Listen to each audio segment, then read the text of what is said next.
10월 18일 마음 시간입니다. 자, 오늘 사실 중동 리스크를 완화할 수 있는 주요 이벤트가 있었는데 지금 가자 지구의 병원에 대한 폭격 진위 여부로 인해서 시장이 또다시 크게 흔들린 하루였습니다. 오늘은 환율도 소폭 조정이 나오고 외국인 투자자들도 이 코스피 그리고 선물 시장의 수매수가 유입됐음에도 불구하고 시장을 크게 끌어올리지 못했다는 점들은 좀 부담이 되었다라고 보시면 될 것 같고, 전체적으로 뭐 주요 내용들은 바이든 대통령이 중동으로 날아갔지만은 일단 요르단에서는 정상회담을 거부를 했고요. 이 정상회담 자체가 이집트, 요르단 그리고 이스라엘 뭐야 이미지가 또 이스라엘, 네, 요 사자회담이었죠. 네, 사자회담이었는데 요 라파 통행료로 인해 통행로로 개방하고 이런 이 난민들을 이집트가 좀 받아들일 수 있을 것이냐 아니면은 다른 국가들이 좀 이거를 받아들일 수 있을 것이냐 요르단이라든가 이거를 좀 논의를 했는데 하려는 회의였는데 그게 좀 쉽게 이루어지지 않으면서 무산되었고, 국제 유가가 급등을 하게 되면서 네, 우리나라도 정유 관련 테마주도 오늘 중앙에너비스가 상한가를 갔죠. 네, 중앙에너비스가 상한가를 가는 등의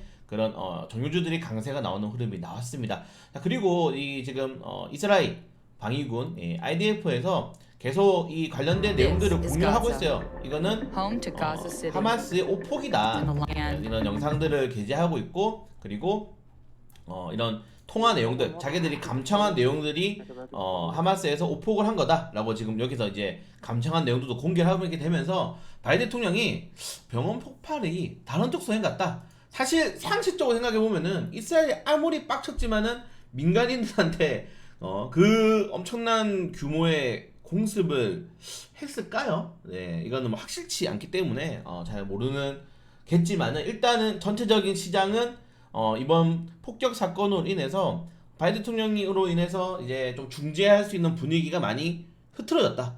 바이든 대통령의 리더십이 사실은 좀 많이 흔들리고 있는 겁니다. 왜냐면은 바이든 대통령이 당선된 다음에 러시아 우크라이나 전쟁 났죠. 지금 중동 이렇게 리스크가 확대되고 있는데 딱히 온 거 치고는 전장터에 간 거잖아요. 전 세계 넘버원 대통령이. 근데도 해소하지 못했다. 이렇게 돼버리면은 이거 오히려 예전에 사우디 가서 네 개쪽 당한 것처럼 다시 한번 그런 일이 발생할 수 있다는 겁니다. 그래서 일단은 미국 선물이라든가 야간 선물도 지금 급락이 나오고 있고요. 유가가 급등하고 있다는 점, 금도 올라가고 있어요. 그래서 지지하는 리스크는 조금 더 확대될 가능성이 크다. 이거는 바이든 대통령이 좀 부담이 될 수 있다. 이렇게 되면은 지금 미국이 이 공화당 하원 대표도 지금 선출을 못 하고 있죠. 그래서 셧다운 리스크도 또 20일 앞으로 다가왔습니다, 여러분들. 그러니까 계속 흔들릴 거예요. 계속 흔들릴 재료들이 많이 남아 있고 이번에 정말 이거를 잘 회복 어떻게 보면 잘 매듭 지었어야 되는데 이걸 못 지어 버렸잖아요. 이래 되면은 셧다운까지 연장이 됩니다. 이번에 이벤트가 연장이 되는 거예요. 그래서 증시는 계속 흔들릴 거다. 쉽지 않다. 네, 죄송합니다. 쉽지 않다는 말은 너무 많이 말씀드리는데 정말 쉽지 않다라고 말씀을 드리고 싶고요.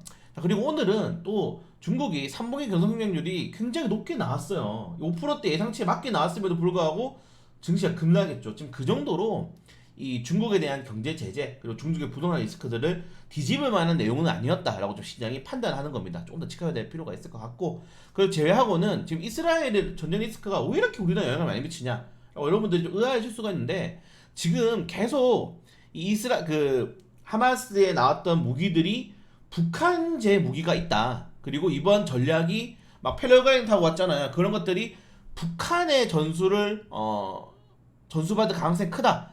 사실 이스라엘 같은 경우에는 굉장히 친한 국가입니다, 여러분들. 이스라엘에 우리나라 자동차 점유율이 굉장히 높은 거 아시나요? 이스라엘은 독일 차시라잖아. 그래서 우리나라 자동차가 1위입니다, 1위 점유율이. 삼성이 1위예요. 휴대폰도. 네, 그리고 아시겠지만은 독도도 이스라엘만 우리나라를 네, 독도라고 하죠. 네. 독도 그 동해를 표기하죠. 그렇기 때문에 이스라엘은 친한 국가고 북한에 대한 이런 우리랑 좀 국경을 맞대고 있으면서 이제 적대적인 국가가 많이 있기 때문에 많이 좀 이런 것들을 공유한다, 정치적인 것들을 많이 공유한다라고 생각하시면 될 것 같습니다. 그래서 이런 것들이 결국 이스라엘 문제뿐만 아니라 결국 지정된 리스크들은 글로벌 정책에 크게 영향을 많이 줄 수도 있고, 사실 이번에 바이든 대통령이 굉장히 지난 사우디에서의 찬밥 사태 이후에 이번에도 매조 못 지으면은 이거 제 생각에는 내년에 트럼프 될 것 같습니다. 이제 트럼프 시대 준비해야 돼요. 트럼프 시대 되면 준비할 게 뭐 있습니까? 미군 철수 또 이야기하겠죠. 아니면 미군 철수 할 테니까 안 할 테니까 방위비 올려줘. 네, 그래서 군사 관련 테마주들 많이 올라갈 수 있고요. 그리고 트럼프 대통령이 많이 지금 추진하고 있는 게 전기차 정책 완전 폐지해버리겠다. 그럼 유가가 또 올라갈 가능성이 없습니다. 네, 유가 관련 테마주들은 좀 체크하셔야 된다. 이 정도 두 개 일단은 보시면 될 것 같고 나머지 트럼프 관련 테마주들은 아직 시간이 좀 남았으니까 천천히 정리를 할 수 있도록 하겠습니다.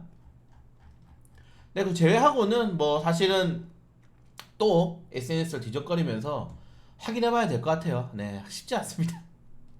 시장이 너무 어려워요. 네, 진짜 어려운 시장입니다. 어려운 시장에서 오늘 그래도 삼성전자가 7만원 선을 지킨 거는 그래도 다행이다. 자, 그리고 여러분들 이제 연말이 다가올수록 대주주 양도매매세를 피하기 위한 대형주의 수급이 조금 더 집중될 겁니다. 대형주에 관심을 가져주시는 게 좋을 것 같고요.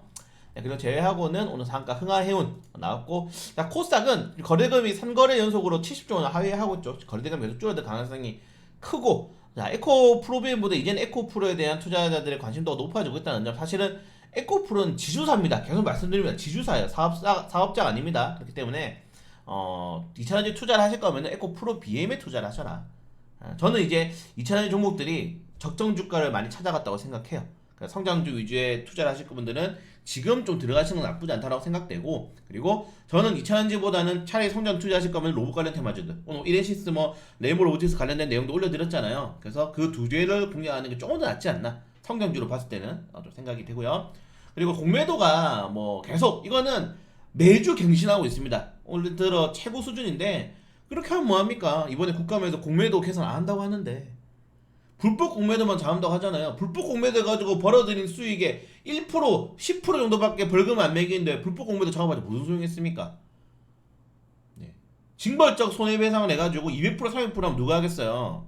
그러니까 한통 속이란 겁니다. 네. 제가 이때까지 하면서 한 5명의 금감원장을 만났는데 네, 똑같습니다. 기대는 안 하고 있고요. 투표로 응징하겠습니다. 네. 그리고 이번 코스닥도 상한가. 야, 드디어 여러분들 드디어 중앙에너미스가 요 양봉단 1기 종목이었는데 양봉단 1기 종목은 다 수익이 났다. 이거 하나만 못 갔거든요. 네, 오늘 다 급등했습니다. 네, 그래서 존버는 성공했다라고 오늘 말씀드리고 싶고, 피델릭스는 여러분들 외우세요. 중국의 반도체 규제가 들어가면은 피델릭스 네 체크하시면 됩니다.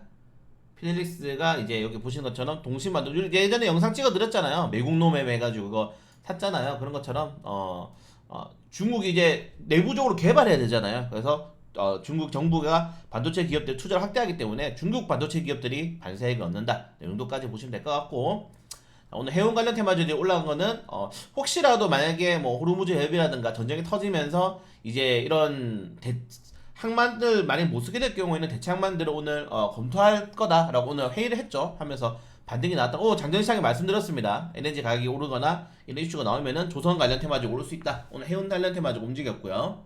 그리고 뭐 이제 내일부터 뭐 규제 샌드박스가 시행이 되는데 드론 자율주행 관련, 특히 드론은 이번에 전쟁에서 우크라이나 러시아 전쟁 뭐 이번에 그 중동 분쟁에서 굉장히 많이 영향을 미치고 있죠. 이 드론이. 그래서 드론 산업은 제가 한빛소프트를 많이 이야기 말씀드리잖아요. 한빛소프트는 드론 산업도 하고 있고 그리고 안티 드론 산업도 준비하고 있기 때문에 한빛소프트가 나쁘지 않다. 자리도 좋고. 그래서 드론 관련 테마주도 보실 분들은 한빛소프트 잘 추격하시면 좋을 것 같습니다. 영상 있으니까 한번 보시면 좋을 것 같고, 이걸 제외하고는 시간의 단위가로 드론 관련 테마랑 그리고 무륜 관련 테마주들 네, 많이 올랐다는 점들, 그리고 에너지 관련 테마가 유가가 오르긴 한데 너무 많이 올랐어요. 다 투자 경고거든요. 지금 떨어졌다는 점들.